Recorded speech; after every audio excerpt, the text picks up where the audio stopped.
Hey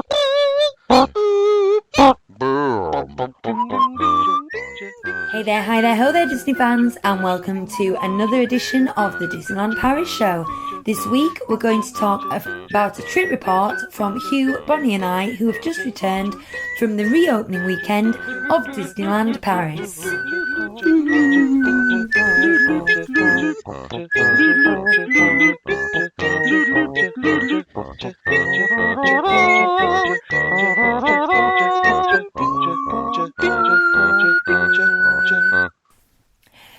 Welcome back. Oh, thank you, Chris. We've been back I've missed about you. 3 hours. Yeah. I'm not going to lie, I came almost straight upstairs and had a sleep. Then when She didn't tell me though, so she just disappeared for a couple of hours. I'd blame her. slightly got my grump on. Not grump, I wasn't grumpy for any reason, but I was tired and my back ached. And I don't think I intended to stay upstairs that long. I think I just went upstairs and then all of a sudden I was asleep. So hard. Well, you drove all the way there and all the way back, I didn't you, did, but we Lucy? did it in 4 bursts. My job is navigator, and I can guarantee one wrong turn per trip.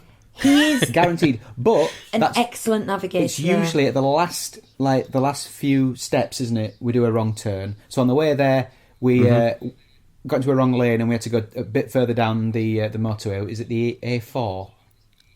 I think it's the A4. M4. Maybe. Or the M N. Oh. in France. Oh. Yes. N. A. Ah, okay. Yeah, It's okay. A-N.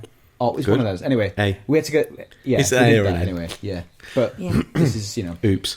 But thing is, you say The I Hugh Rain one wrong turn guarantee. do all the driving, but because Hugh does the navigating, he kind of takes a lot of the stress off because I just point my car in a direction and he's going this way, that way, and I go, okay. But then equally, I find that very stressful. Because, and here's something I wanted to say, I've seen a lot of people saying getting to Disneyland Paris is an absolute doddle. And I wouldn't say that it is. You know, it's okay. Well, I would say it's a moderate difficulty. But you've got to roughly know what you're doing because you can get turned in the wrong direction. Can I stop very you there? easily. But Hugh, do you know... I haven't discussed it with you guys, but I thought in the future, a couple of episodes down the line, how to get there programme would be really good. Yeah. Because we've done all of them now. We've done ferry, tunnel, train, Plane, flying. yeah. We've done all of them, so we could talk about it. So we talk about it then. We haven't walked yet. But in brief, when he says it's not a doddle, driving in France is not as bad as you think. That's a doddle. The first No, I agree with that. 2 3/4 hours are pretty much a doddle. It's sort of And quiet as well. it's the last. It's once you hit Charles de Gaulle that gets a lot of traffic, and then it's the last sort of 20 minutes when there's decisions to make of lanes to take and stuff. That's just a little bit stickier. But even then, I would say Yeah. the M25's worse.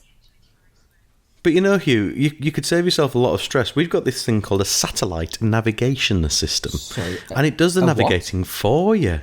A satellite navigation You've got your system. own satellite. What wizardry is this? Do you know, actually, we did actually use sat-nav a lot this time. We got stuck in Lille because Lucy's phone died and I couldn't get the internet, and we got lost in Lille once, and it was a nightmare. It was actually. I was actually... I restarted my phone. When you mentioned your wrong turn, I was going to ask if it was as bad as that that. was the worst. And But I actually, it was like a nightmare. I It was like we're restarted never my- going to leave this town. I restarted my phone and I managed to get internet, and I was like, oh! So it got us out of a jam. But this time we were sat-naving all the way, just to be sure. Good. All the way. Excellent. Yeah.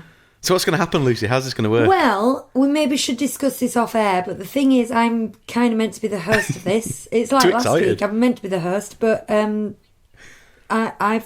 we've got the answers to the questions, not the questions. So Yeah. do you kind of want to fire some things at us? Or? We've also got some questions from people on Twitter, haven't we? Well, you've taken the words from my mouth there, Hugh, because that's exactly what I was going to say. We've had some questions. We've had questions from Susie. We've had questions from Andrew Palmer. And we've also had a question from Bob Sangwell. And then I have questions too. I've put them all together in a list here. And I'm going to ask my questions. And I think most of these questions will be answered as we go along. But the first one I think we should address is Bob's question. It wasn't a question as much, it was a statement. He said, I just need to know that it's still there. So can you tell us, is it still there? No.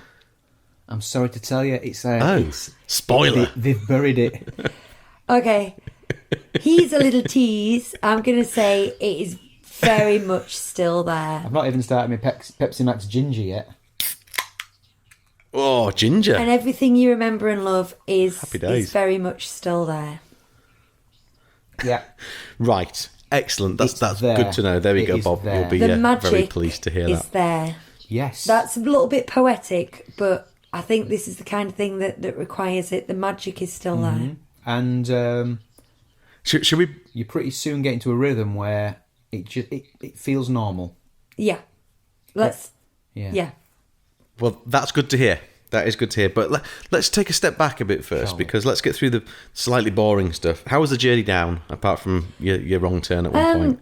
Well, like we said, we did it in the whole driving thing in 4 bursts. So we did Thursday night to Kent, Friday morning to Paris, and then we did Saturday night to Calais, and then Sunday back home. So we weren't doing the full 8-hour trot. And it was a quick stay. We did basically a day and a half in the park, and I was worried that was going to feel like quite a low park to travel ratio. But from what we did, it didn't feel that way at all, did it? No. That's The good drive to know as to well. Kent was textbook. I don't think we hit a moment's traffic, did we? We just went zip, zip, zip, zip. Roads are reasonable at the moment anyway, aren't Yeah. they? What was the Eurotunnel like? Was there anything We special got up and to got note? there as or- early as we could, and we did get on an earlier train. Yes! You're not allowed out Winning. of your vehicle when you're on the train. Not even for the toilet. Not for the toilet, not to gosh. get anything out of your boot. I mean, nobody was walking up and down. I'm sure I've got security cameras, No. but it was repeated to you enough, because I desperately wanted to get a can of Coke out of the boot or something, but it was repeated to you enough where I thought, I can't, you're not meant to. Which is fine. It's 35 minutes. Worse things have happened at sea. Now, coming back, we'll just skip ahead a bit here. On the way there, anyone who's taken the Eurotunnel will know, 24 hours in advance, you get like 4 text messages, and it says, please remember to have your documents ready, and please remember that... And you're like, yeah. We are just confirming you are travelling tomorrow at 8:20, and so you skim read these texts and just delete them. Anyway, coming back, there was a big hold up. I'd say about 30 plus minutes, kind of getting through the barriers, thought, what's going on here? And when we got to the barrier, it says, have you got your documents? Sorry, what documents? Got the passports? No, we gave him the passports, and then he said, and have you got your forms? Oh, that's it. Your re-entry forms. And we looked at him blankly, and he said, you should have got some messages. And we're like, we haven't. But turns out we had, but Lucy had been ignoring them. So we were like, oh my God, what do we do? Do we pull over? Do we do it here? And he gave us the link on a little strip of paper, and he said, you're just going to have to do it as you queue in to get onto the train. But no one actually checked it. You're supposed to have it before you travel, but I think he just took us by our word that we would fill it in the queue. So I was frantically filling it in, and then when I realised we got to the train, no one was checking it. I'm not saying don't do it, but just And what's it just for? to be clear, that's what I was wanted Right. to say. It's to do with track and trace. It is a COVID thing. Yeah. So Right. this is a brand new thing. We've never done it before. I presume nobody else in the queue had ever done it before. When I looked back, it was buried in those 4 or 5 text messages you'd got. And I'd seen the text messages, and I'd still, not one of the text messages. But at some point it said you must fill in a re-entry form. So it's wanting to know where you'd been, where you were going, basically for track and trace. Okay. Understandably. But it was just for coming back into Yeah. the UK, not for going across to And France. Right, okay. When you do the tunnel, anyone who's done it, on the side that you're entering the tunnel, you get 2 sets of passport checks, one quickly after the other. So there's French and then there's British, and it was the British. It was re-entering Britain. It was the British government that required this, not the French one. Okay. So we presume that's why Interesting. the traffic and the queues were so backed up. We presume that everybody had been a bit dumb, like us, or enough people to at least slow the process down. Couldn't they just have had a stack of forms and handed you them? Well, Put it you was to fill it out, to so you fill got it out with you. online. contactless, Chris. Contactless. Yes, I suppose so. Yeah, fair And point. Fair it point. took a good 10 minutes for me to fill out the form for the 3 of us. It's all passport numbers. And because it's a UK Gov thing, it's Right, not yeah, always yeah. clear. If everyone's filled out Oh, If easy. anyone's filled out a tax return, it's not 100% clear. It's clear enough, but there's because I was rushing through it. There's the odd bit where I was going, "What does that mean?" Anyway, just do it in good time, guys. If you're going, Yeah. And and if passport renewals and Dartford crossing type forms are anything to go by as well, make sure you get the right website so you don't have to pay for it, because if you search for it on Google, you'll probably find someone will charge you to fill out the form so that they can then fill it out have for you you. paid for Dartford Tunnel on the way back? yeah, I got a return. Ah, okay, we're good. We're good. Hey. I knew you paid for it Oh, the way good. there. That just Excellent. reminded me. So Yes. hotels then. I'm probably less interested in your overnights on the way there and on the way back. I'm more interested in your budget affordable hotel Right. near the Chris. park. Oh no, it was. It's exactly what I expected it to be for the standard. I believe that this was on the nose, £50. Or there's a bit of Right. tax involved, isn't there? So it's around that region. And it was called Ibis Budget. And within the same building, if you imagine kind of an office block building, there is Ibis on one side and Ibis Budget on the other side. So the company's acknowledging that side's a bit crap. They look like the Hollywood Tower of Terror. Yeah. But I mean, they're not like dressing it up to be good. They're saying if you want posh, go to that side of the building, but that side's crapper. And it was a very, very. I'm just looking around our double bedroom now, which no one at home can see. But I think that the whole room was about the size of our double bedroom, but that included ramming, a shower, and a toilet in there, and all the accoutrements that you get in the thing. And to solve the triple family room situation, the bunk bed was perpendicular and above the double bed. Yeah, let's not spend too long on Right. the budget Ibis though. It was. Still sounds better than the Needless to Campanile. say, I that would stayed describe at. it as I was going to say a nice youth hostel, Yeah. but I've been in nice youth hostels. I would describe it as an okay youth hostel. It was. Do you know what? It was Okay. Funny clean. enough, The bed was comfortable. We stayed at a proper Ibis the next night, a proper one, and we were like, oh, this is better. And then we looked around and we were like, well, what's different? The beds are the same essentially. It's just the finish was a bit nicer. You know what I mean? So Yeah. you know, are you Yeah, that bothered yeah. about the finish? We just wanted a bed to crash in. That's all. And just for context, No, I we get that. arrived there at 9 p.m. at night. Yeah. And we left there at 8:30 p.m. and we slept in between, so it just didn't matter. I don't think I'd stay there for more than one night. No. If we did this style trip again, if we did a hit and run, I would almost certainly book that or something of the equivalent price, because I don't see any point in getting anything else. If we stayed for... Not the Campanile, though. Was it that bad, not even for one night? Do you not remember his stories? What I've told Yeah. you before. I do remember. The guy knocked on the door with a with a bug killing device at 10 Yeah. o'clock at Listen night. to that episode So no, don't in say that. our archives. That's Chris's trip report. So, and anyone else on a serious budget, or if you're a single traveller, if you go in there on your own or anything like that, I would recommend it. There's nothing wrong with it, but it is no frills. No frills. It is There was were- about 10 minutes drive. The car park was abysmal. It was depressing. Well, it was an underground car park, and it was a struggle. And the to get barrier in got and out stuck, of. and I had to go and run into the hotel and frantically tell them Lift it. we won't let us out. It was about 10 to 12 minutes drive from the park, but if you looked on the map, Perfect. it was 4 minutes as the crow flies. But a lot of that is you have to go on this big circle.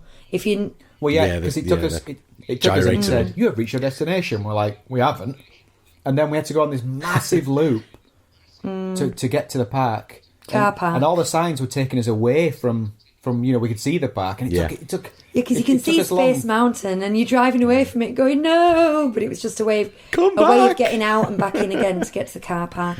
I believe if you Cool. don't have So- your own transport, I believe it's a very short walk to the train station and then a 3-minute train ride. That's for anyone who's willing Oh, to that's do it. perfect, Yeah. isn't it? Well, do you know, Laura asked that the other day when I said you were staying near the Val d'Europe. She said, does that mean they're just going to get the train in then? But I said, no, because they're going straight Yeah. to the park. Which brings us to this, because we've got the boring stuff out of the way now. Yes. Let's talk about the exciting stuff, like, what was security like? A breeze. It Exactly the same, basically. it was Yeah. When we got there was nobody there. I mean, you immediately knew there was something different because you walk in front of the train station and there might have been another family our size in that entire area. So we walked straight through for security. I had a bit of a funny thing because, you know, when you walk through the metal detector, but you put your phone and your keys on the top of the thing just so you can walk through the metal detector.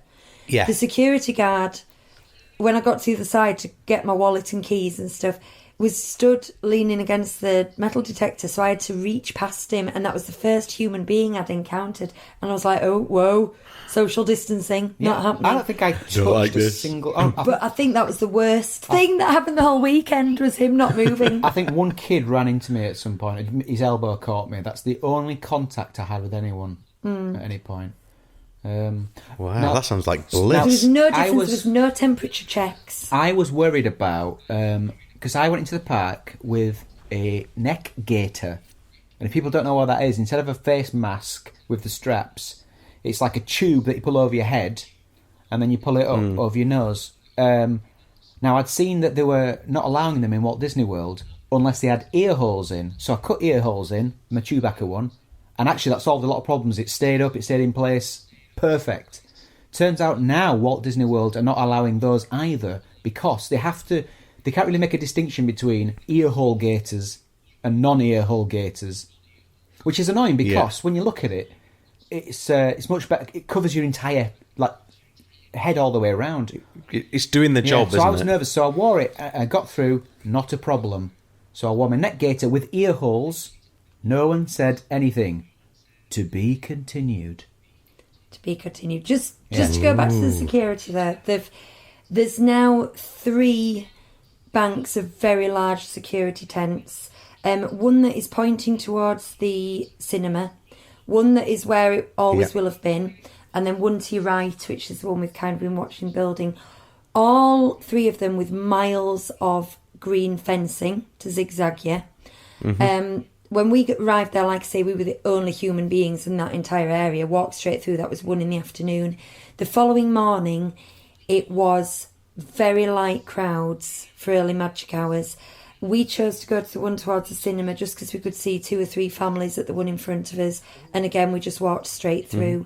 I think they're in preparations, quite rightly, for when the park gets back to normal capacity, but there's still social distancing, because there's no way that the capacity they're working on this weekend would require that amount of space at all, unless every single person arrived makes within sense, a doesn't it? 15-minute interval. That's the only time.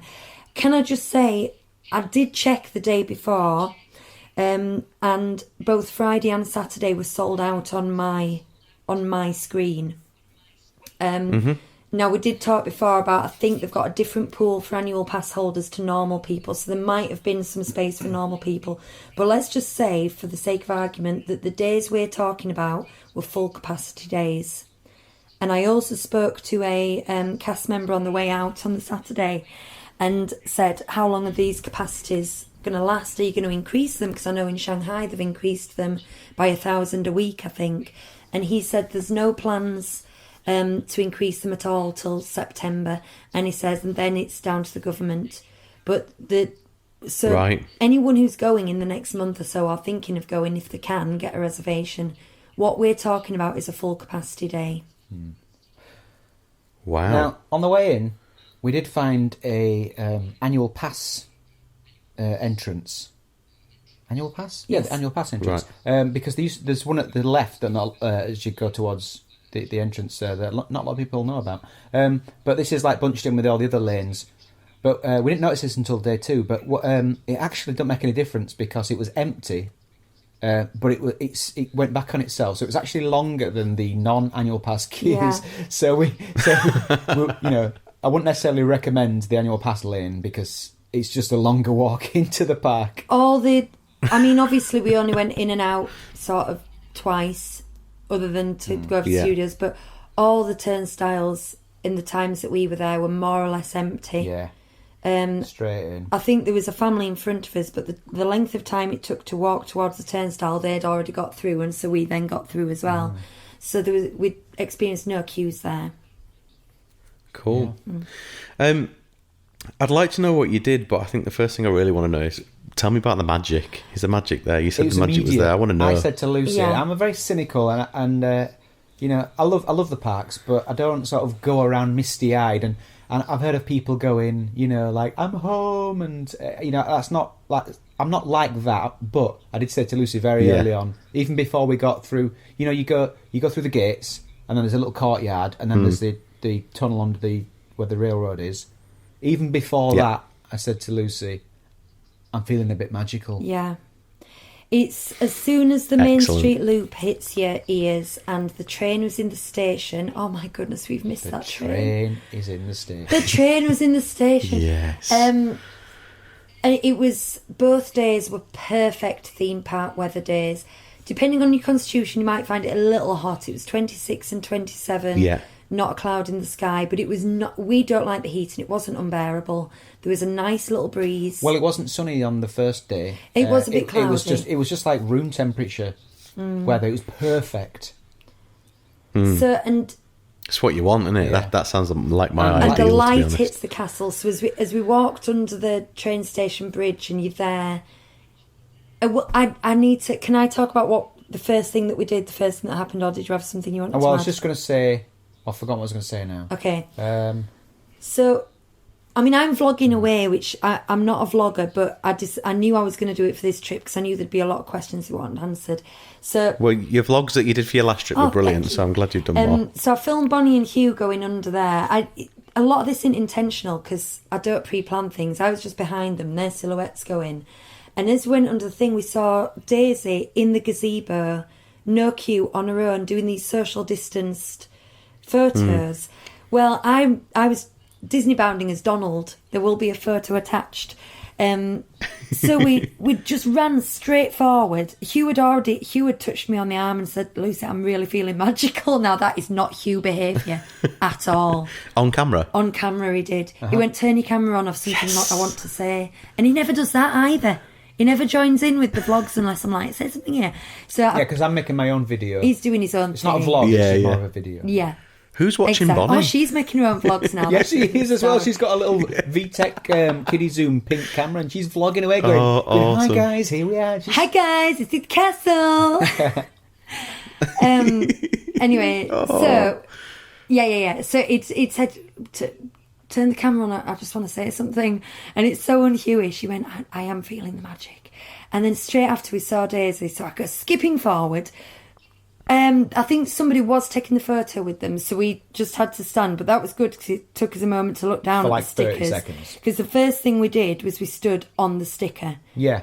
We didn't really look at them. We automatically And just that's find still, and I had a bit of trouble with that, a bit of adjustment because... I know what you're going to say. Because it's like a negative, it's the negative of something. I want to stand on the sticker, not off it. We'll get to that though. We'll get to that. But they'll get worn if you stand. If everyone stands on them, they'll get worn. They'll keep having to replace them. So that gave the cast member a moment to say, "Oh, just move back," and that was a quick reminder. But that's all. It was a moment, and then we were straight in. This is within. I bet it was less than 3 minutes we'd been in the park to being stood in front of Daisy, and we're doing like you do a bit of improv hour going. You're my gal, Daisy. You look beautiful. We haven't seen you in 4 months. How are you doing? And she's doing a little thing and blowing kisses. Beautiful with a D. Beautiful. And she's doing little heart shapes, and we did the selfie. But, I mean, other than not cuddling them and autograph books, we've got autograph books full of things. We haven't looked at them once. They're just a thing, aren't they? The improv, as it were, the interaction was fantastic and so much fun and so sudden. Like, we'd walked in, we'd seen the train, we'd seen the castle, we'd seen the gazebo, we were stood chatting to Daisy. It's your Disney dream. Oh, that sounds awesome. And then we walked away from Daisy and looked down to the corner near the bookshop. That building does have is it Mouse House or something? Anyway, it's a photo location there. And there's Donald again. 2 families in front of us. So we skipped over to Donald, and within another 2 or 3 minutes, we were having a chat to Donald. Hugh did a Donald Duck sneeze. Like that. I've seen the video of it on Twitter this afternoon. And Donald pretends to back away because of COVID, and it was just such a good interaction. I'm grinning from ear to ear. And that was all within 10 minutes of being in the parks. And it's worth noting at this point, in the whole of Town Square, dozen people, if we exclude cast members, dozen people maybe milling around. Yeah. Oh my goodness. Dead. I mean, it's like... But not so dead that it's weird. Enough people to get a bit of atmosphere, but... Yeah, there's atmosphere, yeah. Let's... Do you know what, though? It sounds good to me because I like the character interactions, but I ain't bothered about hugging and putting my arm around for photos and stuff. So to me, it sounds like the good bit of a character meet. What? So in that sense, it sounds great. What amazed me... I mean, obviously, we're Disney hardcore and we know how to do meet and greets. It sounds daft, but they do take a bit of... There's a certain skill to doing a good meet and greet. But the amount of people who just walk up, stand in front of them, literally do a selfie, don't say a word and wave and leave. Poor characters must be bored stiff. Yeah. You've got to have a bit of banter, haven't you? You know what I mean? Bit of banter with character, you know what I mean, Chris? Yeah. I do. Got a bit of bants. Yeah. So the magic's all there, and you've met people already and everything. Big question for me before we carry on: do you feel safe? How does all that feel? Yeah. Oh yeah. I mean, that's a Susie question, by the way. Susie question. That is. Thank you, Susie. I mean, we'll talk about specifics of queues and rides and things and going in shops. But if you talk about walking around Disneyland Paris, the capacity is such where keeping social distancing isn't really an issue. And they haven't done much to sort of remove bottlenecks and things like that particularly. You're just able to walk freely, but the capacity is low enough where it just wasn't a problem, was it, really? No. The thing that did make me feel a bit uncomfortable was... Because in general, it felt fine, and we quickly forgot. Like, other than the masks and having to queue certain ways and stuff, it very quickly became normal, and it felt safe, and it's fine. We were sanitising like 30 times a day, hand sanitising. The one thing I did notice is not once did I see someone cleaning any of the rides. Not once. I did see some people cleaning turnstiles and stuff, cast members in between. I mean, they probably... Doesn't mean it wasn't happening, no, does no, it? it doesn't. But I know what they you can't... mean. Yeah, I know what you mean. I mean, it'd probably be unfeasible for them to get on every single boat on Small World and clean it every single time. But it's just that I didn't see it anywhere once. Surprised me a little bit. Yeah. But, if we've all got clean hands and masks on, it should be okay. Well, that's it. Did you find you forgot about your masks at all? Yes. Because we went out yesterday to Wentworth Garden Centre, which is a garden centre, as you'd expect. It's got a little petting zoo and stuff as well. But we went so early that when we got there, we were the first people into the petting zoo. It was brilliant. We had the whole place to ourselves. But it got busier as the day went on. Not many people wearing masks, but we wore ours, particularly when we went into the shop. But I got mine on as we were in the queue to go and get some to buy some garden stuff, and there's a little kiosk selling drinks, so I bought myself a bottle of Coke and I was just about to shove it straight into my mouth, and I remembered I got a mask on. I just completely forgotten about it. This particular second day was a 27-degree day, so I don't want anybody... I know Florida is more like 34 most of the time, but I don't want anyone saying, but it's different in hot weather. It was hot weather, and totally manageable, totally forget about it. I will say... Similar to like maybe wearing a pair of shoes that are rubbing you that you forget about, but when you get home and take them off, I was wearing a pair of shoes that were rubbing me because I did the cardinal error of my aim wasn't to break them in, but I was essentially breaking some new trainers, brand new shoes, some high top Mickey Mouse 90th anniversary trainers, which I tweeted the other day. Nice, so I got a bit of blisters on there. But to talk about the masks, I had like a few different types of mask, and on the second day I wore a gaiter without ear holes, and the difference, like when you wear that, because I think I started with a regular mask around the ears, and then I swapped to, because I wanted to match each land, so I switched to one with anchors on for Adventureland and Pirates and stuff. And it felt so much lighter and so much more breathable. Yeah. And I was like, because it's a lot thinner. But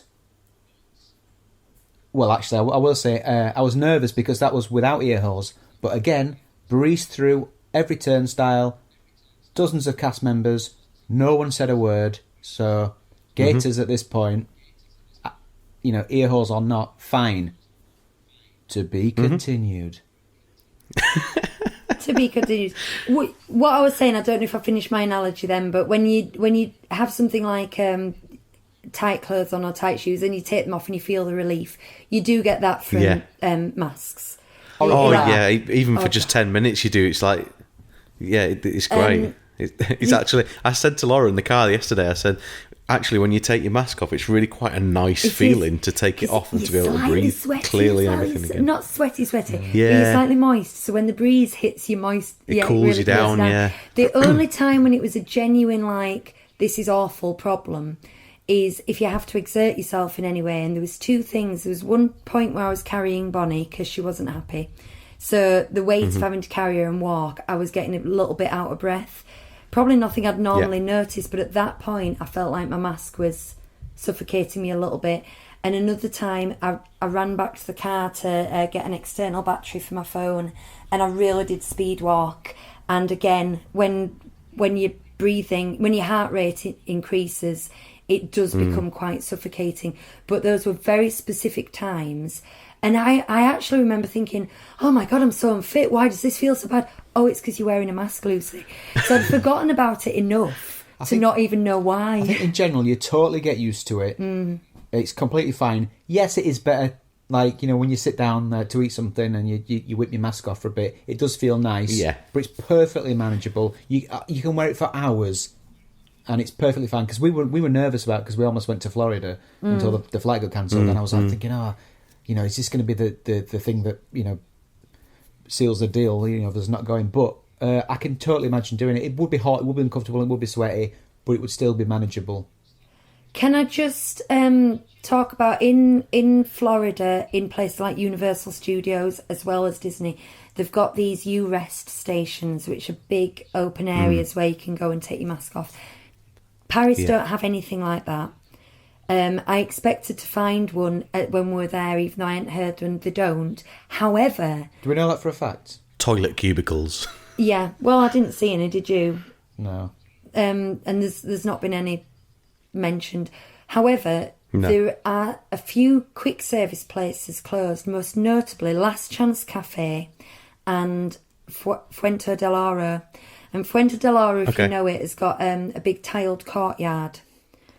With a cone in the middle of it. With a cone presented on a plinth. And Last Chance... I've got an update on that, by the way, Chris, but you have to... Last Chance Cafe is sort of under... It's got lots of wooden tables under a canopy. And I did see several... the rule is that when you're eating and drinking, you can take your mask off.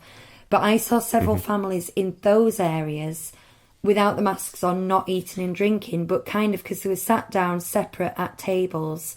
They've ended up being U-Rest stations, even though they were indicated such. Yeah. It's just using your common sense, I think. We also... Yeah, of course we it is. sat down at those gorgeous chairs near the Mad Hatter's coffee stand, whatever the full name is. Yeah. And we just sat down and took them off because we were tired at one point. Yeah. And we weren't eating or drinking. I don't know if that was the right thing to do or not. But we were isolated. We had a sip of water. We had a bottle of water, yeah. And that seems to be okay. Other than that, I will say it was near enough for the amount of people in that park, near enough 100% compliance with the Actually, masks. at that point where we sat at the Mad Hatter's thing, a cast member came along. I don't think I've seen this in Paris. He did that thing, where they have the brush of water, and he painted a face on the ground, and that. Oh, cool! Simba, but it drew a crowd, It and did. that is probably the least social distance I saw in crowds. In the whole time, people were shoulder to shoulder, like watching it. Yeah, this How is did why you feel they've then? taken all entertainment away, because it only took a little thing and people gathered. But when everyone's got masks on, it doesn't feel, because we're not like in each other's faces. No. These people were sort of stood, a foot apart maybe, not far enough, for the recommended distance, but everyone's masked. You know what I mean? It doesn't And feel if that bad. if you see these diagrams of the spit particles, for want of a better word, when wearing masks, the masks, that's what they're there for. You should be able to stand next to each other because everybody was wearing masks. I was just on about 100% compliance. You might see a nose pop out quite a lot. People's nose would pop out. I only like twice I would see someone with the mask down, and one of those I saw her and thought, that girl's got a mask down, and she immediately put it back up. So she'd obviously only pulled it down. She heard you. Well, no, mind reader. She'd she heard your only thoughts. Pulled it down, probably for 10 seconds and put it back up. I was amazed. I fully expected to be a little bit outraged and sniffy about all these people with masks down. It wasn't the case I at thought all. there'd be a more relaxed European attitude to the mask wearing, and it was so much better than it is in the UK. I think Andrew thought there might be as well, because one of his questions was how you found mask wearing varies across nationalities. Oh, yeah. Well, do you know that what? would be a leading question under normal circumstances. But do you know what? Brilliant. Yeah. Everybody. And it's weird because we went somewhere today, and we'll discuss where we went later. But we went somewhere in the UK, and Nobody. Adeline was wearing masks, but at the same time, people were more skittish about getting near to each other, more so than in Disneyland Paris. Yeah, I wouldn't say people were getting close to each other at Disneyland Paris. Everybody was very aware all the time. But people, we were in an outside area, and people were like backing away in the UK. So it's strange. There's like far less mask wearing and more skittishness and nervousness. That's very British, isn't it? It is, yeah. I'm not going to wear a mask, it's my right. But also, I don't want to get near anybody because I'm British. There was a point, actually, we sat down outside Casey's. I mean, this tells you how quiet it is. Who's ever been able to get a table outside Casey's every time we've gone? Did you eat at Casey's? We did. Yeah. Because Never there was been in. just... There was a queue for Casey's, but we're talking a 5-minute queue as opposed to wrapped around the block. Well, a queue because of the the new queuing. Coffee. Yeah. Because of people buying coffee. So we sat outside Casey's and had our lunch, and masks were off, and then got ready to go and picked up our stuff and started to walk away from the table, and Hugh hadn't got his mask on, and immediately a cast member flagged you, didn't they? Yeah. I mean, it must have been like 5 paces away from the seating area, but they'd flagged him. That's really good, though, isn't it? Hugh didn't mind. It was very like, oh, yeah, sorry, on it goes. Totally forgot. That's all it was. I just forgot. It's easy to forget, though, isn't it? I think I'll be a bit slow putting it on. Once it's coming natural to you anyway, once you're used to having it on, the fact that it's not on for a few minutes, you'd quite easily forget about. So Yeah. no, that's really good. It's like that's not diligent. knowing you've got your sunglasses on. You know what I mean? Oh, well, yeah. That happened because we did the Snow White dark ride. And we went all round it, and I genuinely said to Lucy afterwards, "Was it me, or was that darker than usual?" And Lucy said, "Yeah." But I'm not sure why she might have imagined I it. kind of went, yeah, it might have been. I remember this being a bit more vivid, and you know where this is going, but I had my sunglasses on the whole time. Totally forgot. Thing is, Hugh's got prescription sunglasses, so it's not as easy as just popping them on and off. Yeah. You have to get the whole of the pair out. Anyway, that's brilliant. By the by. We've lost the thread. Did you manage? So one of the things you said when we were talking about this last week was, Lucy, you said, what I'd quite like to do is go in and go left and start at Phantom Manor and work our way all the way around. Did you do that? We did. Yeah. I did kind of want to hit everything, but needs and wants get in the way. We had Casey's first. We'd arrived there at 1:00. It was dinner time. Yeah, lunchtime, yeah. How was it? It was fine. It was very plain hot dog. It was fine. It was a very nice plain hot dog. Better than IKEA, I would say, but yeah. So yeah, went left. I was doubly hit by Frontierland, because I never think I love Frontierland in the way that I love the castle and Main Street and stuff like that. But we spent a lot of time in Frontierland this time. Molly Brown was running. I think we just got there at a nice point, because Molly Brown was tooting right in front, Thunder Mountain's behind it, and then Phantom Manor's there, and the whole vista when you put those 3 moving objects together is so impactful that I had a little, oh my God moment, just like I want to see the castle. I guess the fact that it's significantly quieter as well. I mean, I know you do get a chance to look up and see everything as you're walking around, but quite often when you're walking into a land, you're going to get somewhere and you're navigating. And with the people around, you're focusing so much on who's around and where people are and where your kid is as well and all that sort of stuff. You don't have that. I mean, just on that subject, it was so nice to be in the hub, Main Street and Town Square, nicer than it has ever been before, because you can't just stand still in the hub. What you do is you stand still and then you move out of someone's way and then you notice there's a teenager trying to take an Instagram picture and then you do this and you can't. You really struggle to just kind of stand and absorb. Yeah. Well, the crowd levels were such that you could just stand and absorb everything. And it was just an absolute joy to be there. And I suppose that was part of... And actually, just after... just as we were queuing for cases, Lucy said, I think this has been my favourite first 20 minutes of Disney ever. With maybe the exception of the first 20 minutes in the Magic Kingdom at Florida, because we arrived at 7:30. Didn't we? Yeah, but we went for a meal. It's not the same. You know, we went into Disneyland and Paris and really, we had a great 20 minutes, didn't it? Well, we had a great time in general. Just jam-packed.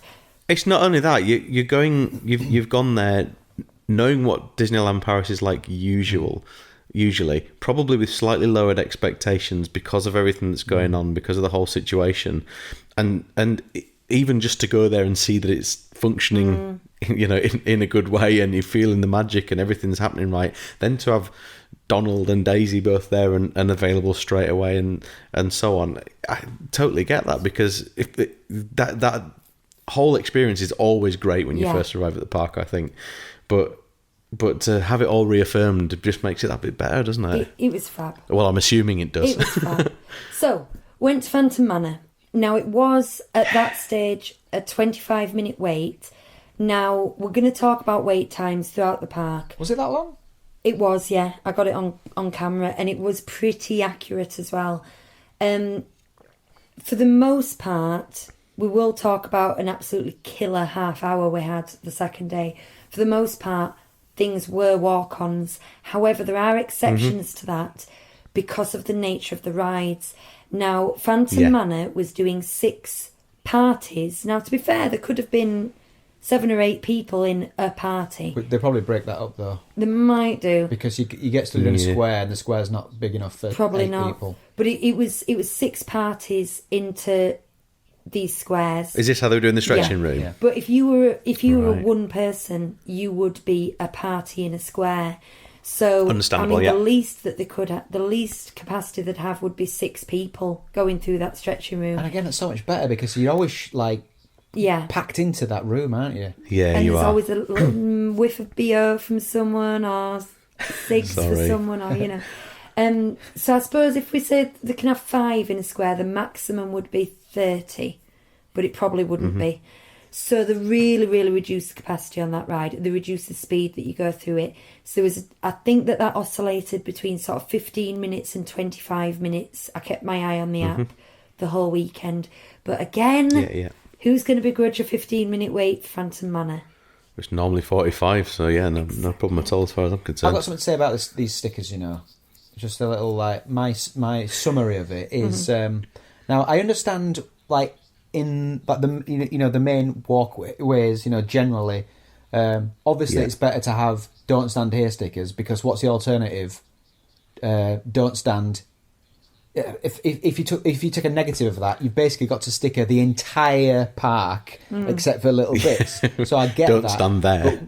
But what I don't get is in the queues with it. It's saying don't stand on this sticker, don't stand on this sticker, instead of saying stand here, stand here, stand here. Because basically what it's saying is, as you're walking down, it's saying no, no, no, no, instead of saying yes, yes, yes, yes. And that's the kind of It's not a big deal. I didn't feel like I was, having a finger wagged at me all the time. But it would be nice to be told yes more than no. I get where you're coming from, but then if you're trying to reinforce a message, is yes going to have a better so many impact people than who no? they just didn't get it. because you are drawn to a sticker. You're not drawn to... I suppose you're not drawn to not a sticker. I You know what disagree. I disagree, and I'm going to tell you why. I mean, for starters, it was not inconsistent. What we thought when we saw them online was this is going to be confusing because sometimes it will say do stand here, sometimes it will say don't stand here. The only time it was do stand here was very specific instances, and it was squares, tape squares on the floor, and it was things like the stretching room, and you were directed towards them when it was that instance. Now, with the don't stand here, there was very good reasons for it, because when you're on a snake back kind of thing, they want to stagger you horizontally as well as vertically. And sometimes that means having a larger area where you can't stand. Compared to I saw that in the videos for Shanghai. They were demonstrating how that works. And it did work well. We did come across individual parties that didn't. They didn't get it. They were either confused or they didn't care. They were stood on the stickers. Well, it's probably stupid. Okay. But I think on the whole, it worked well. Everyone clearly got a bit of time to get used to it. You knew exactly your area, and quite rightly, it's been said, if there's a sticker to stand on, people will stand on the sticker and slightly off the sticker and around the sticker. Whereas if it's a don't stand on it, people don't stand on it unless they are. Well, there were people standing on stickers, but I mean, this is life, isn't it? Not an undue amount. Yeah. I had to snap at someone in the queue for Small World because it was a group of teenage girls, but they were like 14-year-olds, so they weren't quite at SAS level maximum. So I think they kind of timidly backed off. I'm also quite good at employing my teacher tone, which is friendly yet firm. They tend not to get back at me for. But you know when you can see someone's nose over your shoulder in your peripheral vision, they were that close. And I'm not happy about it either. I'm not just being difficult. I'm like, no, this we've got social distancing for a reason. I'm not happy. So I just turned around. They weren't English speakers. I don't know where they were from, but I did a bit of gesturing and can you step back, please? And I pointed at the sticker and I pushed with my hands a bit. I've got a way of managing this, and it's what I do in queues where there are no stickers. Like in the past, is normally if you just move forward quite quickly, the person behind you who's like encroaching on your space will move quite quickly also. What I do is I move half the way, so then they move half the way, and by that point I've stopped them. And then at that point, I take a last step forward very slowly. And they are less likely, not always, but they're less likely then to slowly go behind you. You know what I mean? So because it's forcing them to think about where they're stood. You've already stopped them once. Yeah. So I recommend that. You go some half logic the to way, that, stop, and then you just ease the rest of the way. It's a good tip, that. A bit like when you come to red traffic lights. All right. And you're queuing, you tend to do that. Like, not stop, but you'll slow up to the lights a bit and steadily approach them rather than getting right up to it and stopping. What they've also got in the queues for social distancing is they've put plexiglass screens up on anything that's a snake back. It's all plexiglass now. Now, it's a bit weird because you do just see this sea of plexiglass. And I can imagine when they've got the full queue open, when it goes back to capacity. You know, we always say they trick you in Snow White because you don't know how far you've got left to queue. It's going to be even worse when it's plexiglass because it's like being in one of those mirror mazes. You just can't see where corners are or anything. But that could make it fun. They have done it very well. It doesn't look rushed or cheap.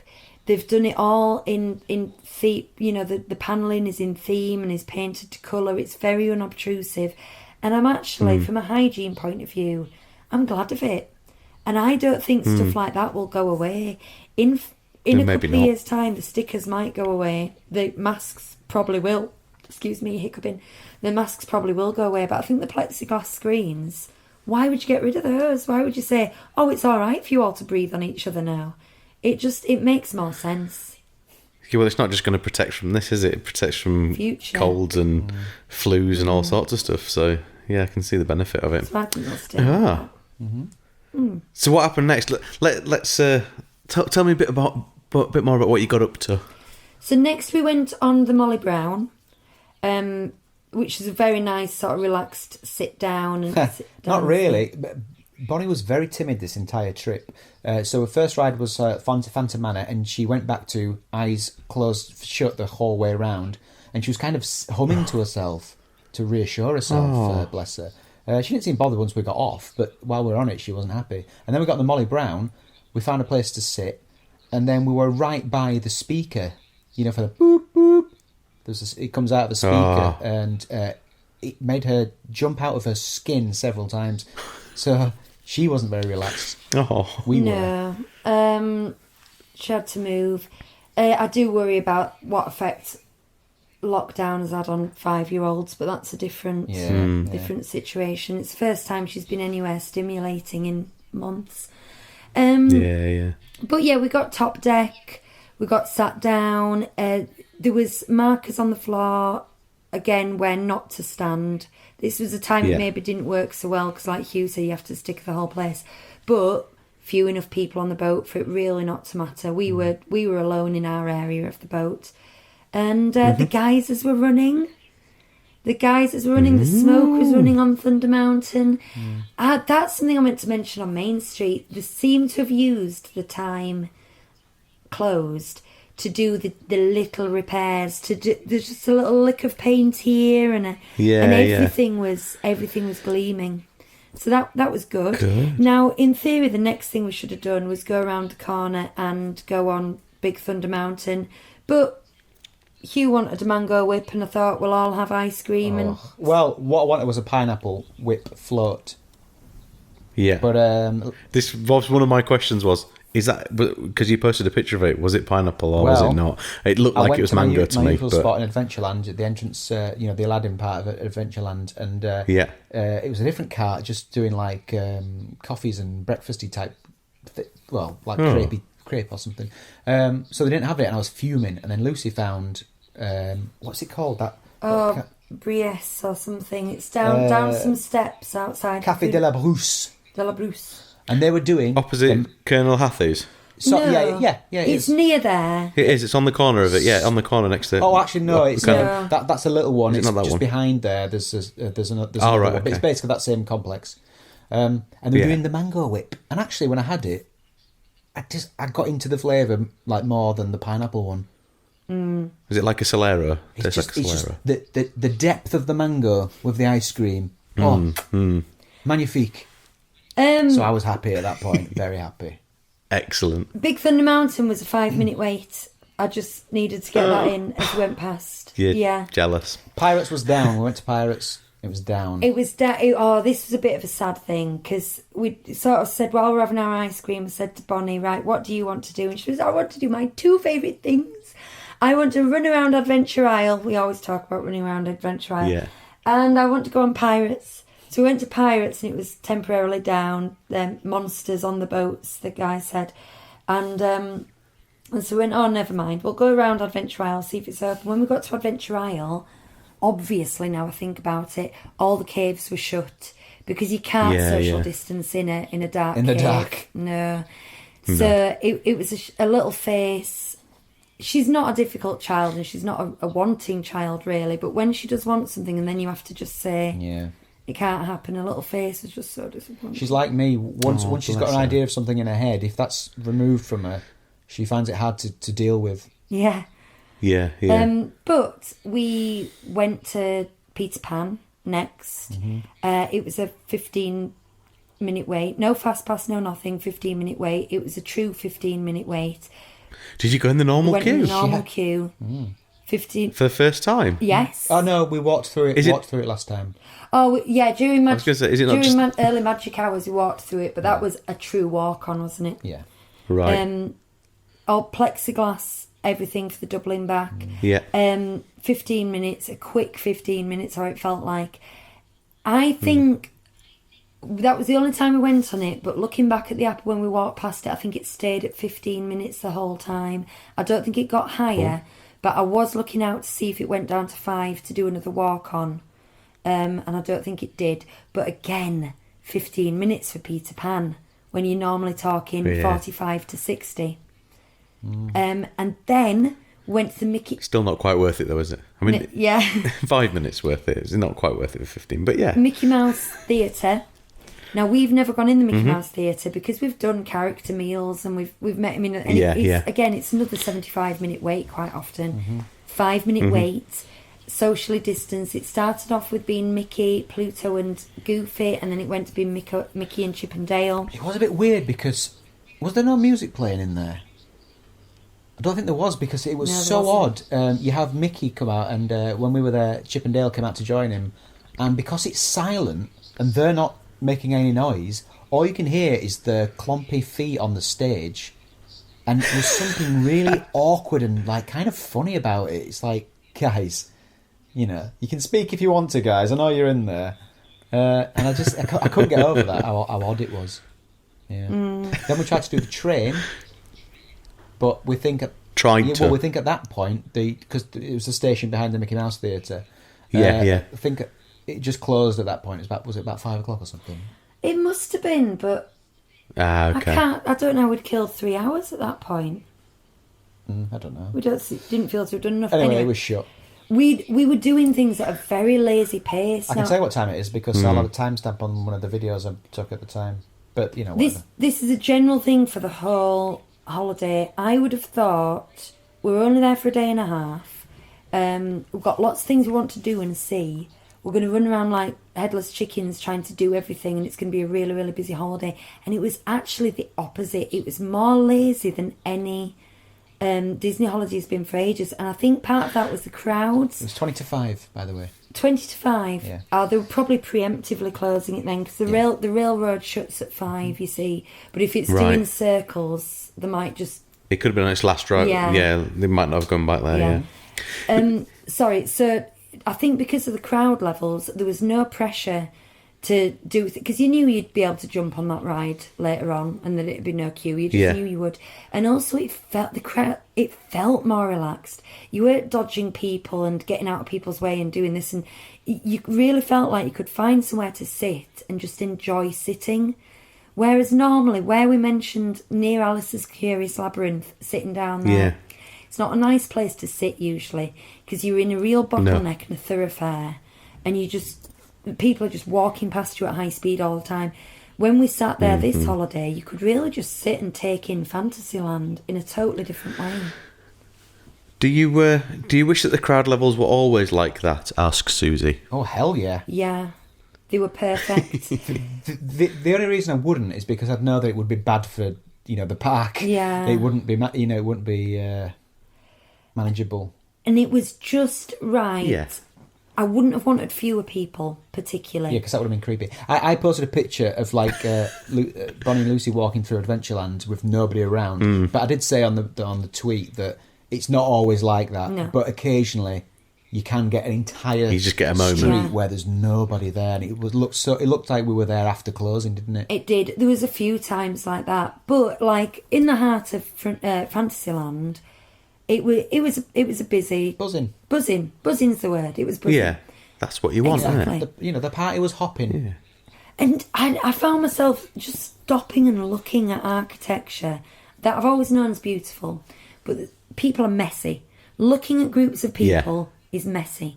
But if I just stood and looked at Toad Hall, which wasn't open, by the way, nobody sat in front of it, not crowds of people in my eye line, could just enjoy looking at it. It was gorgeous. Yeah, right. yeah. Should we, because there wasn't that much more that day, was there? Should we... We did Alice's Curious... We did Alice's Curious Labyrinth, which I was worried about social distancing with, but again, the capacity took care of that. There just wasn't enough people to make it a problem.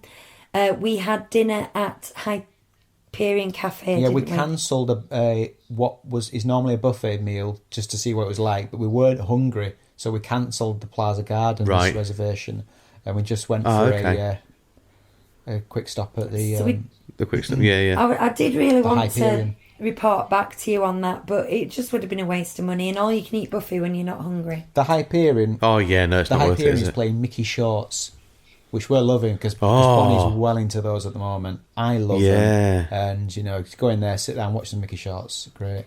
I had a BB-8 burger, and it was really nice. Yeah, cool. I had a chicken thing. It was fine.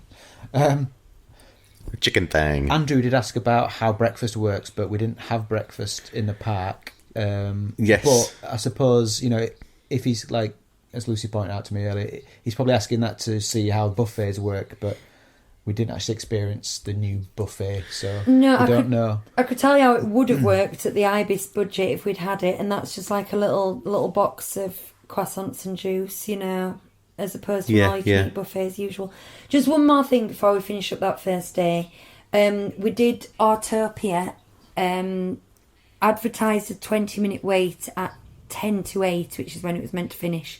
So we were literally the last people on it.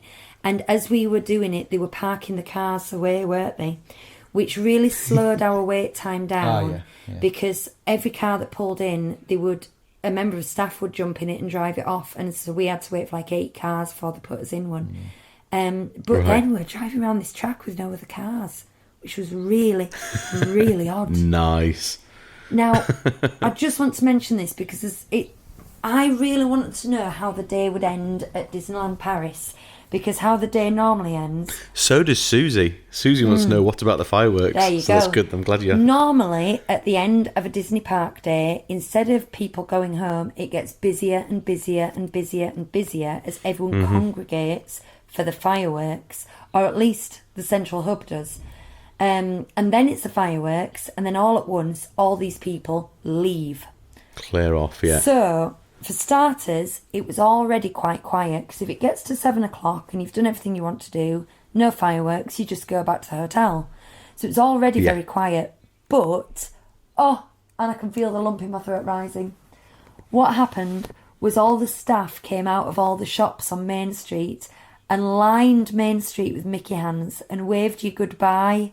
And so all the guests were walking down Main Street, like they did when they opened it when it opened last week. week. I was happy to be clocking off. I mean, it was honestly, it was worth waiting until 8 o'clock for that. And then you get to the train station, and the Fab Five were on the train station, waving you goodbye. And we've talked about fireworks in the past. I've got a love-hate thing with them, in that I love them, but I hate the experience of being. It's just stressful being with all those people. Yeah. And this was the exact opposite. It was no bells and whistles, but it was just such a lovely, heartfelt end to a day. Such a lovely way to end a day. Was it busy as you left? No. Not really. Was it more of a... No. I think a lot of people had waited to the end, but it wasn't packed. Social distancing was in place, put it that way. Yeah. So, yeah. Andrew asked whether characters were doing performances behind fences, were the words that he used. I guess that's probably what he means, isn't it? They were and like the meets were behind like just a sort of a cordon. And then you can see that on the video that you posted of Donald, can't you? And some of them would be a bit more elaborate, like, for example, using the gazebo. We didn't do it, but I did see the Queen of Hearts meeting sort of in that area scares me. where she's got a tea table set up and all that kind of thing. And do you know what? I said this on my video that the meets were so... Like, the wait times were so short that, like, if I stopped to take a photograph, by the time I'd caught up Bonnie and Lucy, they'd ducked into a meet without even consulting me. That's how convenient it was to nip in, you know. Because normally it'd be like, should we queue up for this? Didn't even have to ask me. Not that she has to ask me for everything she does, but you know what I mean? Yeah. Family decisions on it was zip zap zoop. One more question from Susie before we move on. Then the rest of it, I think, will probably come at the end. This possibly does anyway. But what would you say is the biggest change of all of this? I mean, I think it sounds to me like it's the numbers. Just the whole. Do you think it's the numbers? Yeah.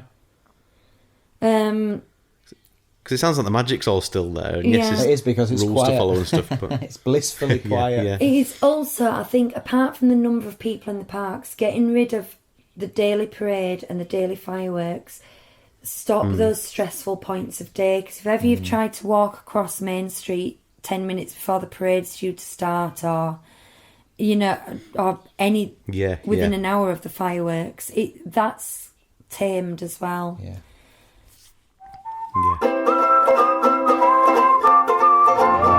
I already messed up because I was stood on one of these when we went to meet Daisy, but you don't stand on those, you stand in the middle.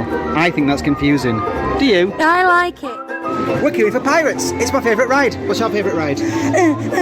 Small World. What's your favourite ride?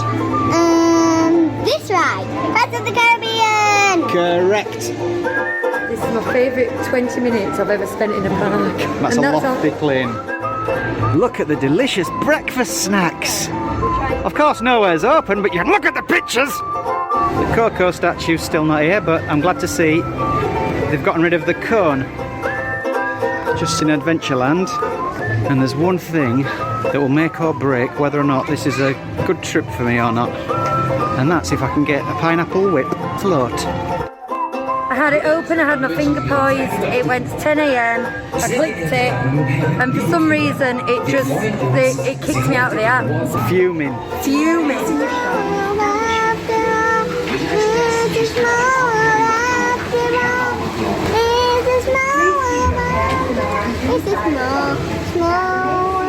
This is fine. And actually, I don't like being around people, so it's a lot better for me. You can find us on YouTube by searching for 37 Disney Street. And be sure to check out our playlists for lots of Disney Park videos from the last few years. Right. Next morning, we went to the studios for a little bit. Ooh. Yeah. I thought, that feels like the studios feels like a kind of a morning thing to do. Yeah. Get it out the way. Yeah, out of the way. And actually, that is the place where I found the longest wait times. Because there's nothing to do there, so...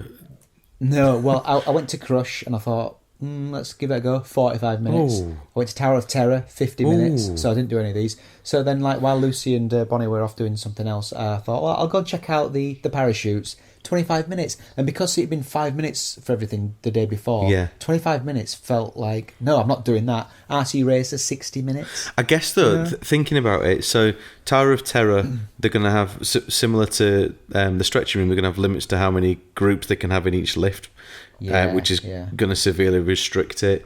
Crush's Coaster, you get front and back on each one, but they'll only be able to put one in each, and they're probably missing every other one like they are doing with other ones as well. The parachutes are back-to-back as well, so...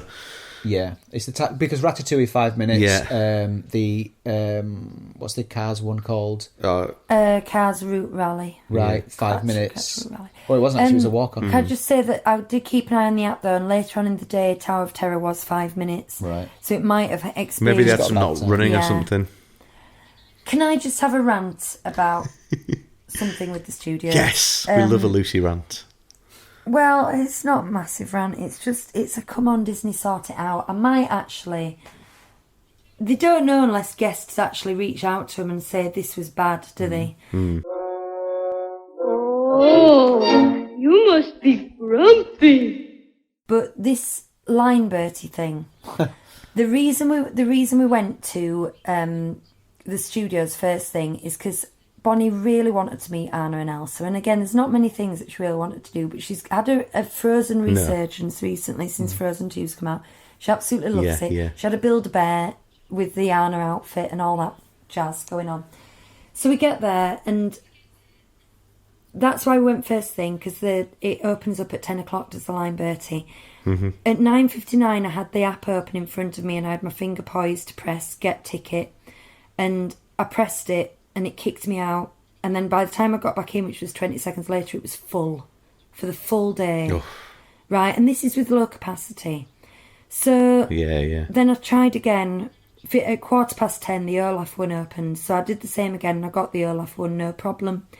But that means that I've walked into the park first thing in the morning with my family, and what I've done is I've stood still and stared at my phone to try do this. So it's not fun. Bonnie's going, "Mummy, can we go on this?" And there's a lad in and you're going, just a minute. And I'm going, "Hang on, it's about to change, Bonnie, stay there." And it's worse than vlogging got a bit annoying. It's just so rude. And then when we have... They could open it up the night before or something and do it, couldn't they? Just like at a point when the parks are shut or something. At this point, with this capacity, I do not think they need to do it. And I'm going to tell you why. Because we went to see Olaf, and we showed our line Bertie thing outside. We went in, and there was no one else in. So we just went straight in and straight up to Olaf. Then we went to looked at the Zoetrope, came back out, and he was stood there doing nothing, just playing with the cast member. So he had no queue at all. So when we came out of the Zoetrope, we did another little improv kind of hello and all that, and we'll have been stood there 2 minutes.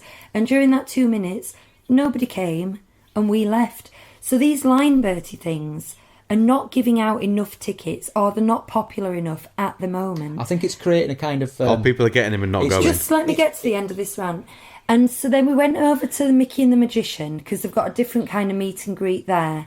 And it was a 25-minute wait. And Bonnie... This is the thing with studios. We're in the studios the whole time we're there. Bonnie's going, can we go back to real Disneyland now? When can we go to real Disneyland? Mummy, I want to go to Disneyland. She doesn't even think it's Disneyland. So I couldn't make her wait 25 minutes just because I was curious as to how it works. No. So if those people who wanted to meet characters were allowed to freely queue up for any character they wanted, all these people with Line Bertie things, because you had Minnie, Goofy, Olaf, all of them were on Line Bertie.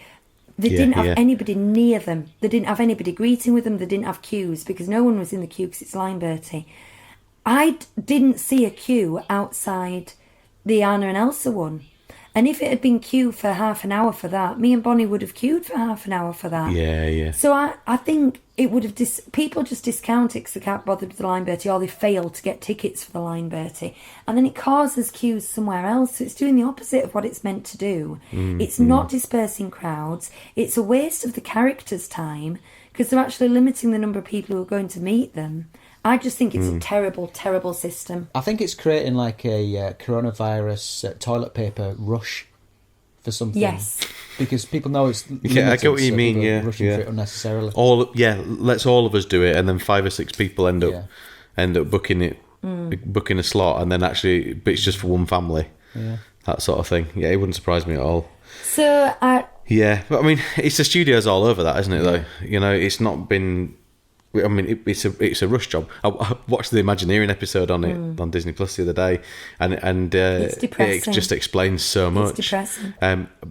They're doing things now to try and address that with the new lands that they're going to build in there, and hopefully it'll be a great park in years to come. They did have but some at the moment, fantastic it's concept lacking. art up on the construction walls. But other than that, I wanted to do Tower of Terror because I've only done it once because I was a scaredy pants. And then I did it and thought, oh, I actually quite like this. So I wanted to do Tower of Terror again. Hugh wanted to do Crush. Bonnie wanted to meet Anna and Elsa. And we failed on all 3 accounts and just left. We met and Olaf. wasted your Nice morning. cookie. We had a really nice cookie. But it's not my favourite place to sit is inside that Studio One. And we went on 2 of the crappiest rides, which is Slinky Dog and the Cars Quattro Route Rally. And we only really did that because we thought we've got to do something while we're here. So other than that, we just waste time. I do like popping in though. Yeah, it was worth popping in. I forgot to say, this got me as well. As we walked through Studio One at 10 o'clock, so at opening, or at 10 to 10, all the cast members were dancing, weren't they? Mm-hmm. They'd got a little routine. Yeah. And up on the balcony, there was Mickey and Minnie and Donald and Goofy, Pluto and Goofy again. You could see in some of their eyes, they were smiling, but if you looked at their eyes, there was a deadness behind them. Oh, it was fab. It was fab. But all in all, it was a waste of time going to the studios, and I think it's mismanagement, and I don't think there's an excuse for it. Interesting. Sorry, Disneyland Paris. Any more questions?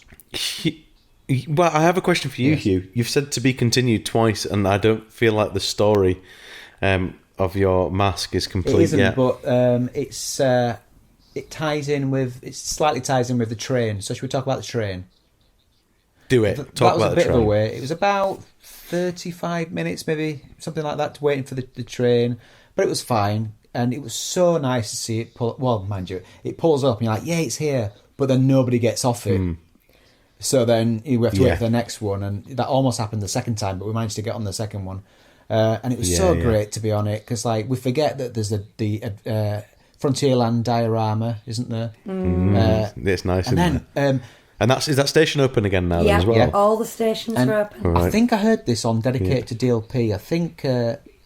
I think it was that show. It might have been Magical DLP.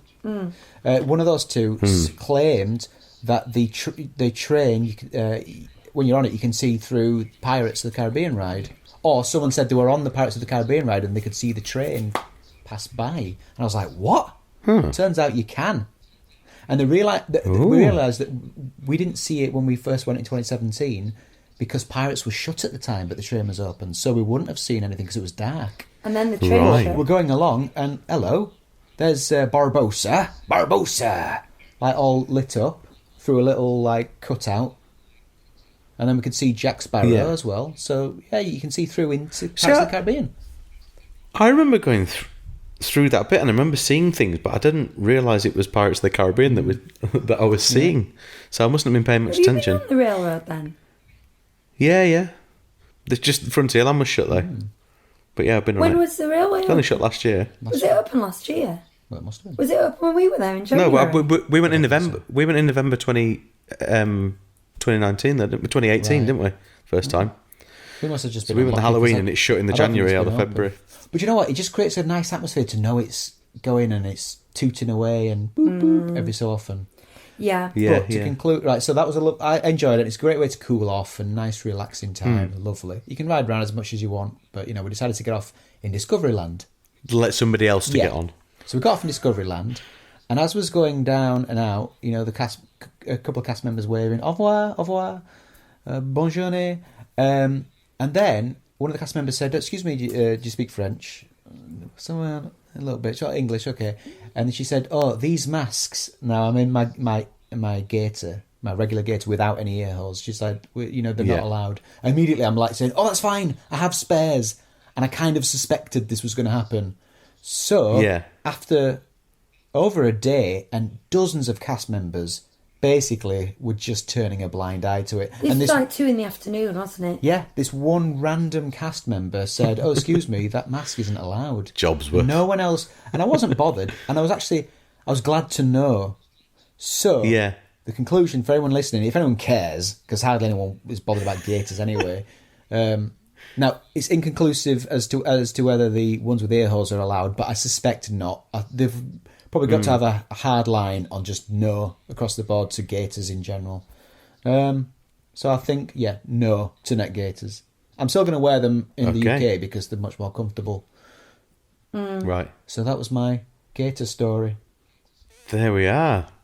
So, what else did you get up to then? Well, I'm kind of losing track of where we are, so I'm going to give some highlights. There was a 30-minute period when we did walk on for Snow White, walk on for Pinocchio, And in your and they were sunglasses. and there were ads that said 10 minutes. And we they were were- like, 10 minutes. I mean, when I say walk And on, they were nothing. I literally mean we walked. And the weird thing is, because for social distancing, they fully utilise the queue. You have to walk quite a long way. Yeah. But when we got there, they were just waiting for us. There was no one on Snow White. There was like 2 families in front of us in Pinocchio, but the speed of the loading may as well be nothing. Dumbo. So the 10 minutes it's going to take you 10 minutes to walk the line. Yeah. Dumbo, when we sort of entered the line, Dumbo was just setting off. And by the time we'd finished the line, they were getting ready to load the next party, and that was us. That said 15 minutes, and it was basically a walk-on. So we were using our eyes. We were seeing what it said, and then we were using our eyes thinking, that doesn't look 15 minutes to me. There's no one in that queue. This is the point where we went past Peter Pan, and it said 15 minutes, and it looked like 15 minutes, didn't it? There was so we didn't try that one. Didn't test that. We'd already theory. done it. Well, we did Pirates then, didn't we? And then we went and did Pirates, and that was a literal walk-on. But, I mean, the queue is... Not the people queue, the physical queue is long for that to start with. Yeah, but yes it is. Yeah, all that outside area that you've probably never walked through, Chris, because... Oh, we did the first time. Did you? Yeah. Well, whatever you walked through, double it, because there's this area that we've never even seen open. Yeah, where we you were have to saying, double have we back. turned this way before? You come in and then you turn back towards Adventure Island and do like a V shape and then back and round. Oh yeah, I didn't do that bit. So there was this was when we got there, an actual walk on, but it must have taken us 5 minutes to walk the queue for Pirates, didn't it? But I mean, I didn't time it from end to end, but those were 4 rides, literally walk-ons. I cannot stress that enough. Literally walk-ons, 4 major rides, middle of the afternoon. This will have been like 3 o'clock on a Saturday, 3 o'clock or something ridiculous. You did Star Tours, didn't you? And I forgot to ask you. Bonnie and I did Star Tours. We did Star Tours, right? And here's the thing. Oh, actually, while we're in that area, because it's where we got the train, I've just remembered something else about the NetGator story. As I was reassuring her, it's okay, I understand, I've got other masks and I'm glad to know. Unfortunately, my gaiter slipped off my nose at that point, almost proving her point. But it only came off because I was talking to her so much. Gesticulating. Yeah. So unfortunately, it did come off. It didn't any other time. Anyway, we did Star Tours, and the one we went on seemed to be an old one because it was all episode 1 stuff. Or prequel stuff. We had pod racing. Princess Leia asked us for some help, which doesn't make sense because it's a different time. And then we went to a battle above Coruscant. And we ended up in... I've done that one. But we ended up in Coruscant and not in Galaxy's Edge. And I thought they all ended in Galaxy's Edge now. It seemed like an old... It's one that I've never had before anyway, because I always get crates every time. I always get Galaxy's Edge. And it was nothing like that. It seemed to be... Almost like I thought, is this an old one? Because there was no secret stuff. That was the first time I went. I got that once. Yeah. The other times I ended up under the water and everything, but we had to get that one once. But Bonnie enjoyed it a lot though because she was the rebel spy. You know, when they scan the audience, and they put her up on the screen, so she loved that. And then Lucy popped back for the power bank. I didn't go on. The reason we didn't do Ratatouille in the studios, and the reason I didn't do that is, I mean, I've always said I struggle with the motion sickness, but I've had quite a lot of problems with vertigo recently, like quite serious problems, and I didn't want to knock myself out for driving. Don't want to risk it. Because it can last a while once your inner ear goes. Yeah. So I didn't do that. So what I did instead was, it was a 5-minute wait to meet Darth Vader. So I met Darth Vader on my own. On your own? Yeah, which is really weird. Yeah. What do you think I was doing? Hugh looks really annoyed. I don't know what I thought you were doing. Yeah. So is he going to be on your vlog? Well, it's going to surprise me. Yeah, I got it on the vlog. When did this happen? So we had this whole band. I pledged my allegiance to the Empire and said that I was going to go on a search for the rebel spy. I knew it. Little did I know the rebel spy was my daughter. I didn't know that at the time. Bonnie and I did Mickey's Fill Our Magic, and I've never. I feel like I feel sorry for Lucy because Lucy wasn't there because she was getting the power bank from the car, and I've never seen Bonnie enjoy that show so much. She was talking loud even when it was quiet. She was going, "Look at Donald's face," you know. She's really loud and she's funny, and she's so engaged with it. She loved it. She hadn't been out of the house for ages as well. She really came alive in that moment. I know, I was sad to miss that. And I went back to the car for the power bank, and then I met you up by the March Hare's tea shop again, and had ice creams and stuff, and that was nice. Just ask us. What did you do for your meal that day? What did you do for food? What did you not? We did Hakuna Matata. Now, again, it all comes down to the crowds, doesn't it? But we've done Hakuna Matata before, and we really enjoyed the food. It's got a sort of North African twist, I suppose, would you call it? I had a pita bread with it was basically a doner kebab, but a pita bread with meat in it and stuff, and they do chicken strips, but they've got a bit of a. There was something about them. It was barely noticeable, but there was some sort of hint of a spice to them. I couldn't even tell you what it was. Okay, it could have even just been peppery. I don't know. Lightly it's seasoned. Still fast food, but it's very flavourful fast food. Yeah. But the reason we've never been back is because when we went last time, we loved the decor, and they got African drummers, I seem to remember last time we were there. But they have these sort of a lower level, I'd call it a pit, basically, a lower level. And there were so many tables and chairs and human beings in it last time. I remember having to actually ask a guy to move his chair, and he had to sort of sit on the table to move his chair so I could squeeze past with my tray. And then we got hemmed into a corner. And because there's that many people and that many tables, they weren't getting cleaned regularly. So what you get is loads of fast food wrappers all over the floor, all over the tables, and loads of people. That is not the cast members' fault. If you could see the layout, it would be a nightmare to sort of keep at peak season. So it wasn't a nice atmosphere. Well, this time they've removed enough tables so that there's 2 meters between each table. So all of a sudden, that pit, I'm going to keep calling it a pit. If you've been in Hakuna Matata, you know what I mean. But that pit would have 5 tables in it. And then you could hear that, that Adventureland music, that kind of thing. I'm making it sound like Good, the Bad and the Ugly. Anyway, I know what you mean. it's got all that kind of thing going on. The decor, you could see every detail of the decor. It was and it was cool, and it was just a lovely place to be, wasn't it? Mm-hmm. What else did we do for food that day? Well, we went into the village. Ah, yes, we did at the end. So we finished up, didn't we? Bonnie wanted to go through the maze one more time. So we literally ran round it. Bonnie and I ran round it. Lucy, we did a bit of shopping. We all met up, went to the village. Bonnie's become incredibly fussy, especially in the parks. So she basically has chicken dippers everywhere we go. We found was it? Oh, it's some pasta. We found her some pasta at the New York style. It's called New York style sandwich shop, whatever it is. So we ate there in the village, and then did a bit of shopping. It's just between the sports bar and Disney Fashion. Bonnie did get upset. Oh, right, okay. Bonnie's she did get upset at this point, and it's two things. She was hot and tired. She was hot and tired, and also some sort of pop ballad was playing in the village, and she went off. Like we said, "Oh, go sit down, while we look at this menu." And when we came back, she was sobbing. Now she's done this a couple of times before, but it's not because she's like crying in a "I don't want to go" kind of bratty way.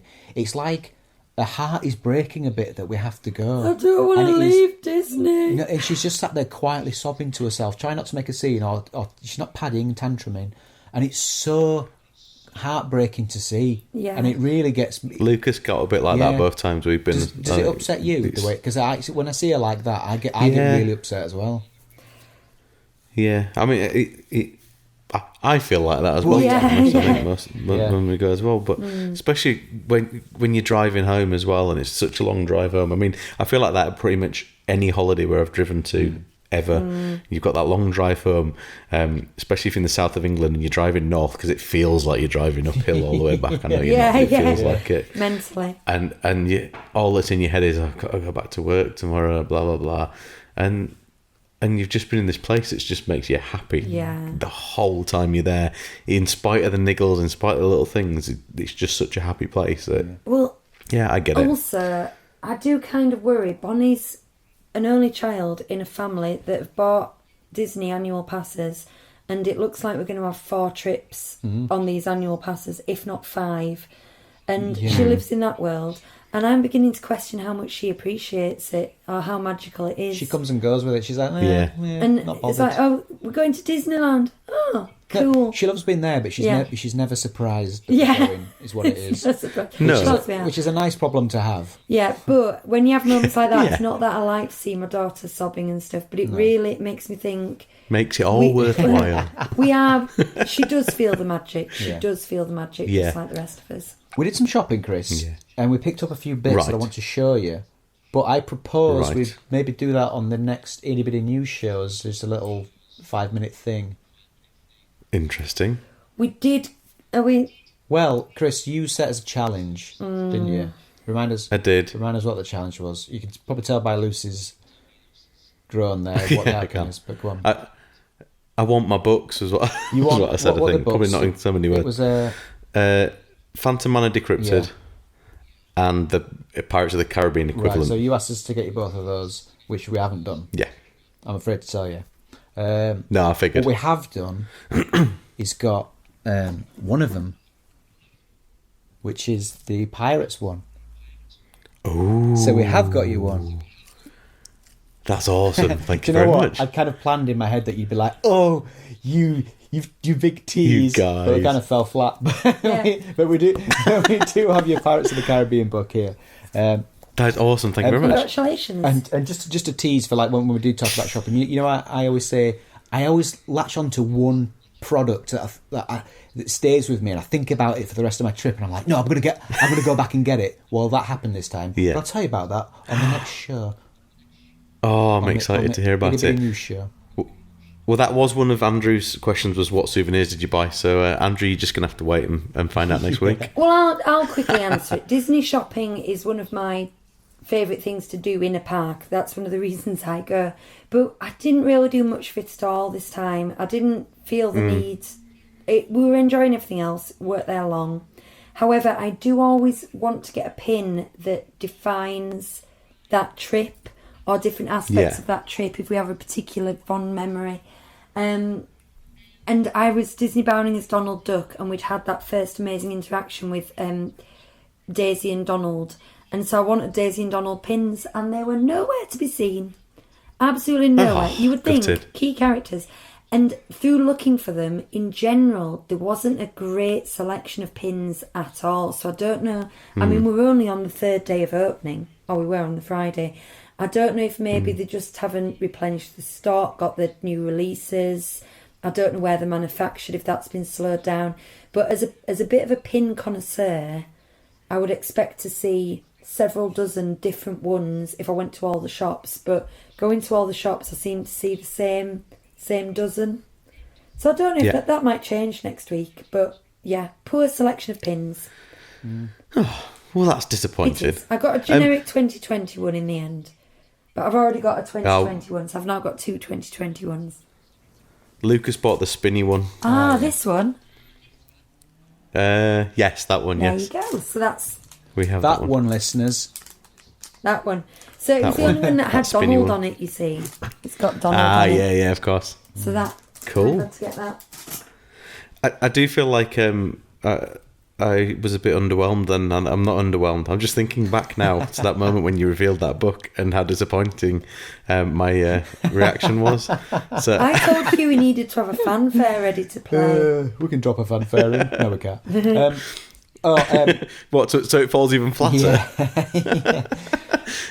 I'm genuinely very pleased with this. Thank you very much for finding that just a for me. I shame massively It's appreciate a shame we it. couldn't get you both. But Well, it's one of them things, isn't it? Bonnie- I knew it was a long shot. Bonnie has some thoughts on it in a tiny little recap, which you can listen to now. For the last few days, we went to Disney. It was different because of social distancing. Well, the things that were different were like every ride and place that you go, it's got one way in, one way out. There was stickers on the floor, and they said, "Please do not stand here." My favourite character to meet was Daisy. I just really like her as a character, and it was just really nice. But I do like when we met Donald a bit, because Daddy really knows how to do the Donald sneeze. And then when he did it, Donald backed up and he was like, My favourite ride today was my favourite ride, Pirates of the Caribbean. It was amazing! But we only went for 2 days. So, chronologically, we've we've hit a brick wall here. I'm sure we've missed some stuff out. Do you have any questions you want to ask us? I think you've answered most of them. There's one more from Susie, which is, did you miss anything? I didn't miss the fireworks or the parades particularly, because we've got to the point where we don't make a special effort to see them. Mm-hmm. From watching the American vlogs, they've got cavalcades, which are unscheduled things. I really would have liked one of those, because I know that we talked about when your dad was faced with the Christmas one, what a surprise it was. Those are my best experiences of the parades, is when I haven't sat down and queued up to watch it, and it's just there. You just happen to be there, yeah. And so I would have enjoyed that, or at least maybe characters on the Main Street vehicles, because the Main Street vehicles were running. But missing, there's nothing to miss. I don't think I missed anything. There was nothing closed that I was sort of desperately wanting to do. Oh, I missed Buzz, but I would have missed Buzz anyway. We expected it though, so it wasn't. That's nothing to do with COVID, is it? There's nothing surprising. No. And the only other question that I had was, in this instance, was a day and a half long enough? Was it enough time to do what you wanted to do? Do you know what? After the first day, we both said, if we went home now, after 6 hours, we wouldn't feel hard done to. Even with the drive. That's how much. That's amazing, isn't it? We managed to fit in. Yeah, it was incredible what we fit in that first day, even without the second day. I don't even feel... I mean, Bonnie did. She didn't want to go home, but I don't even feel like we needed a third day, particularly. I wasn't going home thinking... No, I was ready to go. Yeah. Not in a bad way. I'm never ready to leave Disney. I was satisfied. But I wasn't thinking, I wish we had another day, we'd do this, we'd do that, we'd do the other. I mean, I would have liked to have had another try at the studios to deal with the freaking, I'm going to swear, the dumpster fire. I won't swear. The dumpster fire that is the studios. But the thing is, I could have given a second day to it and the same thing happened. Yeah, yeah. You know, it's just absolute ridiculous system and I can't get over it. And on the way home, Chris, we were looking for something to do, stop off in England to break up the drive from Folkestone to Dewsbury. And you randomly suggested Burley House. I did. And we thought you'd been there, but you just done a quick, No, look it up. I looked for what's near Peterborough because not just because I was looking for somewhere for you to stay, but also because I still don't understand why you go up the M1 to go home. So I was trying to force you to go up the A1. I think it's because where we come off the M1 is nearer to our house. Yeah. I mean, we actually live next to an M1 junction, Yeah. so it doesn't Yes. make sense to go on anything else, really. No. So I went to Burley House in Stamford, and they had like a secret garden thing with sculptures in it, and what was it called? Garden of Surprises. Garden of Surprises. And we went to this bit, and it was like a mini Alice's Labyrinth, Curious Labyrinth. Oh, cool. So we sold it to Bonnie by saying it's like Alice's Labyrinth, isn't it? But like real. And then there's like a park full of sculptures. It was really, really nice. And we went for a picnic and by the river. Lovely time we had. And it kind of eased us out of Disney because it was like Disney light. It was stimulating enough. It was. I'm glad it was. Would you recommend it? I would Definitely. Yeah. If you're in that do neck the of the drive, woods. the Yeah. long drive again, Chris. Stamford's I a recommend nice- you stop there for an hour. Stamford's Really a nice do. little town. Cool. That's good to know. Very nice, very nice. You've answered all my questions now. I have no more questions. My sheet is blank. Good. I'm trying to think. I've got anything else to. Oh, I've got one last thing. Go on. We killed a bird on the way home. Oh, It flew out and bounced off the car. What kind of bird? Don't know. Don't care. all happened too quick. I do care. It was. It was. You don't. It was unavoidable. It was going at 70 miles an hour and it flew into my. It was a magnificent heron. It was a bloodbath. No, it was probably a pigeon or something. I don't know what Yeah. it was, but I know what it is now. Oh, that's Cool. a nice way to end this very cheerful podcast, Huey. Yeah. I know it's a bit daft during a pandemic to say I recommend everybody travels to a different country and goes to a crowded theme park. We'll see in 2 weeks. I don't necessarily do that. and when I was talking to my mum and I was saying how good the crowds were, and she went, "Oh, that's brilliant." And she says, "Don't you wish it could be like that all the time?" And I was like, "Well, be careful what you wish for, because as enthusiastic as we've been, we do understand that this is necessary because of a global tragedy. We do understand that, and I don't want to seem tone deaf or unaware. I would say people are getting to the point now where they're looking at doing some summer holidays, and they could go. We've seen the pictures of Southend Beach. You could go there and not wear masks and it'd be absolutely terrible. If you are thinking of doing that, I would say go to Disneyland Paris instead. It's totally... Because I feel it's safer. It's totally Yeah, yeah. controlled. It's monitored at every step. And I can guarantee if you do, and if you're able, and if you can get a reservation, because they are limited, you will have an amazing time. However... But I still haven't told anyone we went because some people are judgy pants. Well, we are doing a podcast about it, to be fair. Yeah, so we're but- not And you've exactly been tweeting about it I as don't think well. anyone from work listens to the podcast. Yeah. Ah, Yeah. okay. So Good. we're aware of the situation. We took all our precautions. It is what it is. However, it was a fabulous experience. One of the Well, best we've had. I would love to go and do that, but I'm going to have to be content with the Lego Disneyland castle that's going to be delivered to my house tomorrow instead. I've got all that fun that you've already had to have. Tweet every brick. Yeah. I'm not going to do that. I intended, because it was the beginning of lockdown, to vlog me building the castle and like kind of video every stage. Yeah. But I got too into it. And then you're like, oh, I haven't videoed anything and 2 floors up, so... Stop motion animation. Yeah. Right. At 37 Disney Street is the Twitter account for us. Yeah. And probably tonight I am going to upload the first of our vlogs. So if you want to follow us on YouTube, it is 37 Disney Street. I'll have a video on there in the playlist called Rain Family Holidays or Rain Disney Trips, something like that. Yeah. Or also on my own account, which is just Hugh Rain. Just have a look for me.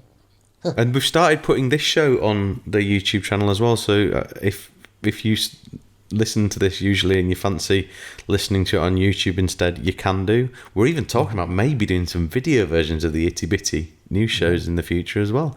Are you going to Instagram some stuff? Do you have photos that you're going to put up and things as well? Is it worth... Is that any plan around that? I was videoing on my phone, so I've got very few photographs. I have started putting some on. Do you know what? I'll put them all in a thread. Beautiful. If I'm gonna, and the hashtag for that will be hashtag 37 Disney Street, Paris. No. Perfect. DLP. No. Yeah, Paris. 37 Disney Street, Paris. Excellent. And I'll put some pictures on. Beautiful. Beautiful. Good. Okay. Right. Thank you all for listening. I hope you've enjoyed that trip report. If you've any further questions, please feel free to @ us on Twitter or email us. We can answer them next week on the show if there's any more. There will be an Itty Bitty News show next week, and we are also resuming our reviews of the classics with, is it Mulan? Mulan, yeah. Next week. Mulan on the regular 37 Disney Street show. So, thank you all for listening. Goodbye. See you later. Good night, children.